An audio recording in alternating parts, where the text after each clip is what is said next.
Saudara, terima kasih Anda masih bersama kami.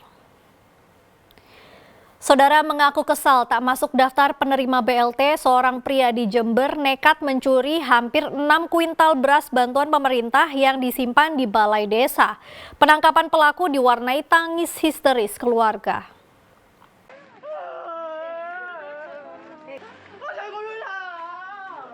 Tangis histeris istri Sukip Sugianto pecah saat melihat sang suami digelandang petugas unit Reskrim Polsek Bangsal Sari, Jember. Pria baru baya ini diringkus polisi tak jauh dari rumahnya di desa Gambirono, Bangsal Sari karena nekat mencuri beras bantuan pangan pemerintah. Tak tanggung-tanggung pelaku diduga telah mencuri sebanyak 58 sak yang masing-masing berisi 10 kg beras. Saat digeledah di rumahnya, polisi menyita 8 sak beras yang belum dijual, sedangkan 50 sak beras lainnya sudah dijual kepada sejumlah pedagang sembako di pasar Bangsal Sari. Pencurian dilakukan pelaku pada Sabtu dini hari atau sehari setelah beras bantuan pemerintah tiba di balai desa.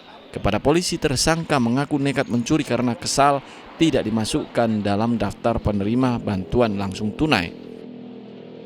Dan alhamdulillah hari ini kami berhasil mengamankan pelaku pencurian tersebut. Ada 295 kilo atau 3 kuintal kurang sedikit, yang mana beras hasil pencurian tersebut dijual kepada seseorang di pasar desa Bangsal Sari.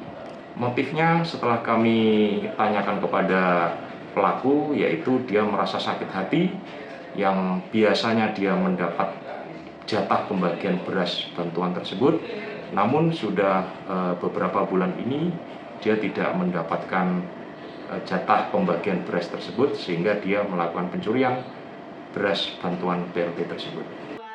Selain uang tunai hasil penjualan beras, polisi juga turut menyita golok serta sisa beras yang belum terjual sebagai barang bukti. Pelaku akan dijerat pasal pencurian pemberatan dengan ancaman hukuman 5 tahun penjara. Tommy Iskandar melaporkan dari Jember. Saudara, seorang keponakan di Bangkalan, Madura nekat mencuri sepeda motor bibinya saat diparkir di samping rumah korban. Pelaku tidak bisa berkelit saat ditangkap karena aksinya terekam kamera CCTV. Tersangka mengaku uang hasil menjual motor curian dipakai untuk membeli sabu-sabu. Rohim nekat mencuri sepeda motor milik bibinya sendiri yang diparkir di samping rumah korban. Pelaku menggondol sepeda motor sang bibi dengan kunci motor cadangan yang ia curi di rumah bibinya beberapa hari sebelumnya. Usai mencuri, Rohim kemudian menjual motor bibinya ke rekannya bernama Sakur dengan harga 3 juta rupiah. Kini Sakur sudah ditetapkan sebagai tersangka penadah. Usai mendapatkan uang haram, Rohim kemudian menggunakannya untuk membeli sabu-sabu. Pelaku akhirnya dibekuk dan tidak bisa berkelit karena aksinya terekam kamera CCTV.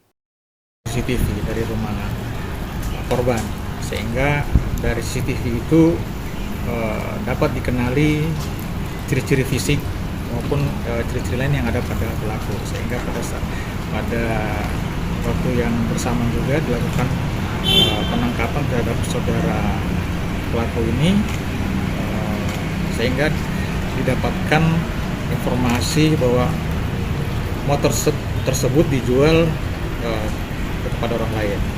Jadi ini pelakunya satu, penadanya ada 3 orang. Sedangkan pelaku ini menjual terhadap penada ini seharga 3 juta. Penada satu, penada dua, penada satu ini menjual lagi kepada penada kedua dengan harga 6,5 juta. Kini meski mencuri motor milik bibinya, Rohim tetap dijerat pasal 363 tentang pencurian, ancaman hukuman hingga 7 tahun penjara. Sedangkan rekannya dijerat dengan pasal 480 tentang penadah barang curian, ancaman hukuman hingga 4 tahun penjara. Salina Wali melaporkan dari Bangkalan. Saudara, seorang pemuda berusia 24 tahun ditangkap dan sempat menjadi bulan-bulanan warga di Madiun.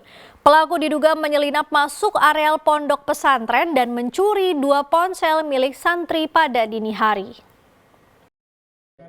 Agus sempat menjadi bulan-bulanan warga saat berada di warnet kawasan Jalan Tamrin, Kota Madiun. Sejumlah Polisi yang mendapat laporan langsung ke lokasi kejadian untuk mengamankan Agus dari amuk massa. Pemuda berusia 24 tahun warga Rembang, Jawa Tengah ini diduga mencuri 2 ponsel milik santri Pondok Pesantren Isyadul Ibad di Kecamatan Wungu, Madiun. Agus diketahui menyelinap masuk areal ponpes pada Sabtu dini hari dan diduga mencuri ponsel milik santri. Salah satu korban sempat melihat aksinya, namun Agus kabur saat dikejar. Awalnya maghrib dia datang ke sini, macak santri, dia adzan. Setelah adzan sampai adzan lagi ke Isya. Setelah itu malam jam 12 kelaparan. Terus anak santri anak pondok membelikan bakso, yang dua membelikan bakso, yang lainnya tidur. Ditinggal beli bakso, pulangnya ternyata sudah tidak ada. Membawa HP 2 sama baju-baju itu anak pondok itu. Begitu. Anak-anak langsung merapat ke sana, langsung orangnya saya tikam. Udah. Terus saat digeledah ada HP beneran ya? HP curian itu? HP curiannya udah dijual. Dan yang satunya dijual di terminal, satunya di Nganjuk. Guna proses lebih lanjut, kini Agus ditahan dan masih diperiksa oleh aparat Polsek Wungu. Dirku Suyono melaporkan dari Madiun. Operasi Zebra hari pertama di Jombang, polisi bagikan helm dan hipnoterapi para pelanggar lalu lintas. Saudara, tetaplah bersama kami.